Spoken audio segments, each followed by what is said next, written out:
AshtavakraGita, Chapter 1, Verse 5. The sage is continuing his answer to Janaka's question, which we saw in Chapter 1, Verse 1.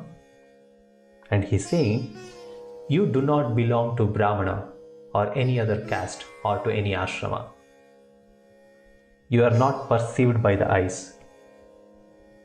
Unattached, formless, and witness of all are you. Be happy.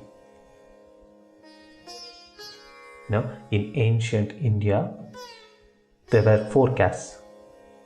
Brahmana, which is the community of priests, the Kshatriya, the community of warriors, the Vaishya, which is the community of traders, and the Shudra, which is the community of workers.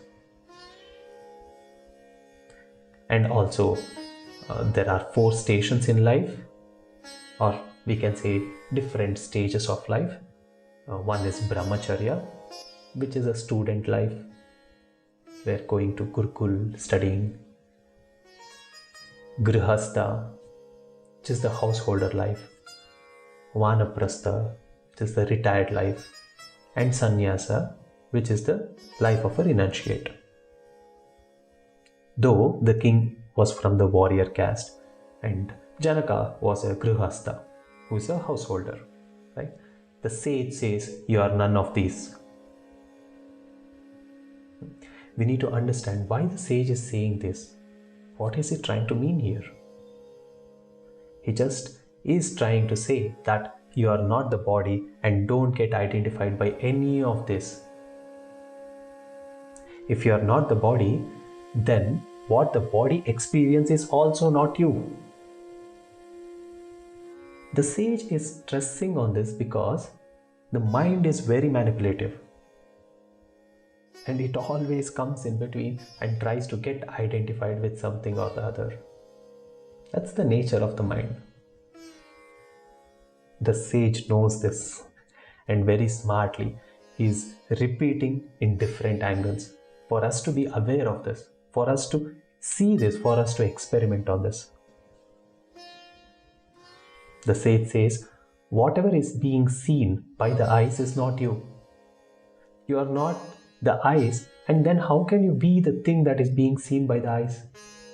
So why are you getting identified by that? He's saying to see first what is being observed, then we can see the observer. In verse 2, we spoke about this on how the Guru takes this approach of making us aware of the outside, and that's what is happening.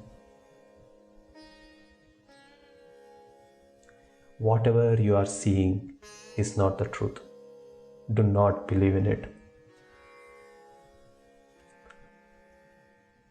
The sage is saying, unattached, formless, and witness of all are you. Why is the sage saying unattached? Because if you are not the matter, we just saw that the sage is saying you are not the body, you are not the thing. Right?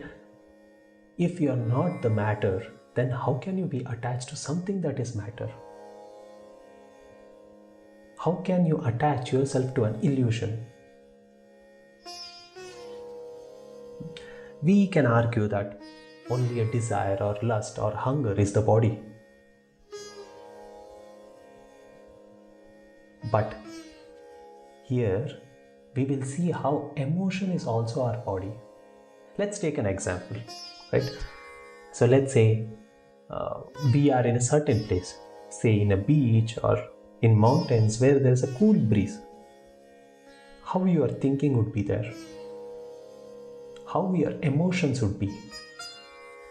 While say you are in some dark place, how the emotions would be acting, how the thinking would be, right? If we see this in depth, it is very much the body.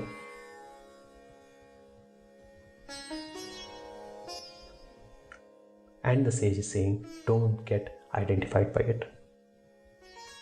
And witness of all are you. In each and every verse, the sage is saying to see this body as a laboratory and experiment on this.